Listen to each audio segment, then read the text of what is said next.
მოგესალმებით მეგობრებო, წერთ ის მამა გაბრიელის ხატს. დავასრულე სახის პირველი შუქი და გადავედი მეორე შუქზე. გაჩვენებთ ახლა მეორე შუქი როგორ ედება. ზოგადად არ მიყვარს ხოლმე რაღაცას, აი მაგალითად ესეთი კონტენტი წავიყვანოთ, მოდი რომ რასაც ვფიქრობ მე რომ ცოტათი ზედმეტი მოუვიდა ხატს ასე შემდეგ ფერებში და მოკლედ რაც არ უნდა იყოს იმას ვიტყვი ხოლმე თქვენთან ერთად არ დავფარავ არაფერს. მაგალითად ახლა ვფიქრობ რომ წვერი გამოვიდა ცოტათი კი არა და საკმაოდ ჩემთვის ანუ არ მომწონს მე წვერი.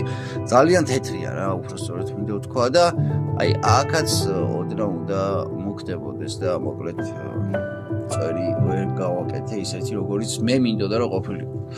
რა ვიცი, ამას ვიტყვი ხოლმე არ დავმალავ რა არაფერს ეხა რა. ყველას აქვს, ყველა ხატს წერს ჩემი აზრით და ხელოვანსაც ანუ მათ შორის ანუ გულისხმობ ფერმწერებს რა, მათაც აქვთ რაღაცა თავისებური შეცდომა შეიძლება ვერც უწოდო, მაგრამ რაღაც ისეთი რაც რომ შეიძლება არ მოწონდეთ.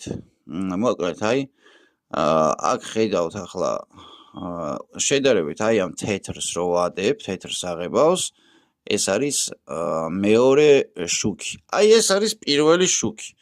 ეს პირველი შუქი ისე უნდა გადმოვიდეს აქ, დაედოს, რომ ერთმანეთში იყოს აი ისე შერწყმული, რომ ერთ შუქად აღიქმებოდეს და თან ჩანდეს პირველი შუქის ცალკეობა და მეორე შუქის ცალკეობა, ასე ვთქვათ, თუ გრამატიკულად სწორად ვთქვი ახლა. აი უყურეთ როგორ არის აქ განსხვავებული, ეს არის ყვითელი, აქ არის დამატებული თეთრი.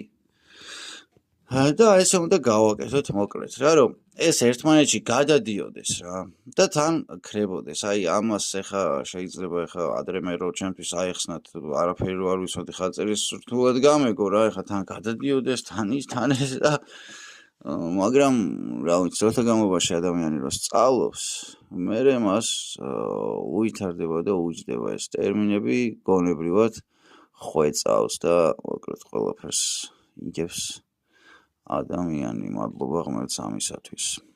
მოგვანიჭა გონება. შეგვეწიოს წმინდა მამა გაბრიელი, ფარავდეს მისი ლოცვა და მადლი და რა ვიცი, ყველაფერი კარგად იქნება მეგობრებო. გამოგვიწერეთ, ვისაც არ ყავართ გამოწერილები, გამომიწერეთ, არ ვიცი ამ ჩვეულ რატო შევეჩვე გამოგვიწერეთ მრავლობით რატო ლაპარაკ, მაგრამ აბა წარმატებები და აქ ვარ თქვენს გვერდით, უფალი შეგვეწიოს ყველას.